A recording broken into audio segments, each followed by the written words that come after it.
मैं भारत को भारतीयता की मान्यता के आधार पर फिर से खड़ा करना चाहता हूं, उस काम में लगा हूं। जो कुछ मैंने आपको समझाया वही बात आप अपने पड़ोसी को समझाइए, और रोज अगर किसी एक व्यक्ति को आप ये बात समझाएंगे तो एक साल में हर व्यक्ति 365 परिवारों तक ये संदेश पहुंचाएगा, और वो 365 परिवारों में कौन जाने दूसरा राजीव दीक्षित पैदा हो और इस देश के हजारों घरों तक वो मैसेज जाए।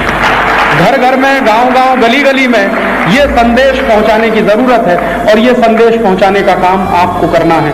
एक और छोटा सा उदाहरण देता हूं। भारत देश का सबसे ज्यादा जो निर्यात होता है हीरे जवाहरात सोने चांदी के बाद दूसरे नंबर पर वो है कच्चा माल, रॉ मटेरियल।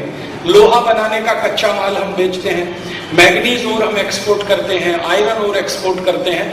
1956 में महाराज जी 7 रुपए किलो हम आयरन ओर एक्सपोर्ट करते थे। 1990 में 1 किलो कच्चा लोहा 7 रुपए में बेचते थे।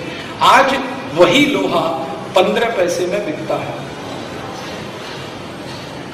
जो लोहा हम 7 रुपए किलो में बेचते थे दुनिया के बाजार में, कच्चा लोहा, वही लोहा अब हम 15 पैसे किलो में बेच रहे हैं।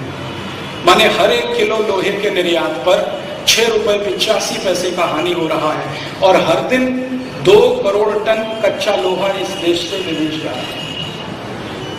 1 टन में 1000 किलो होता है, 2 कोटी में 1000 का गुणा करो और उसमें 6 रुपए 85 पैसे का और गुणा करो। हर दिन इतने 1000 करोड़ रुपए का नुकसान लोहे के निर्यात में।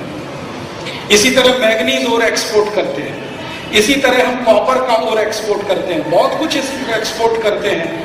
सिले सिलाई कपड़े, खादी के कपड़े, कॉटन के वस्त्र, ये सब जो हम कुछ बाहर बेचते हैं, ये सब में हमको भयंकर हानि होती है, क्योंकि डॉलर बहुत मजबूत है, रुपया कमजोर है।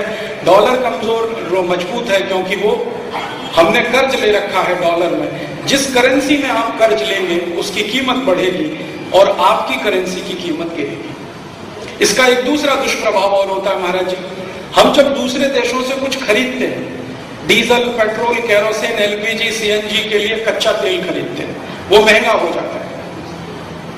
जो हम बेचते हैं वो सस्ता है, जो खरीदते हैं महंगा है। सस्ता बेचे महंगा खरीदें तो घाटे का धंधा, और घाटे के धंधे को पूर्ति करने के लिए कर्ज लेना, कर्ज का ब्याज भरने के लिए कर्ज लेना है।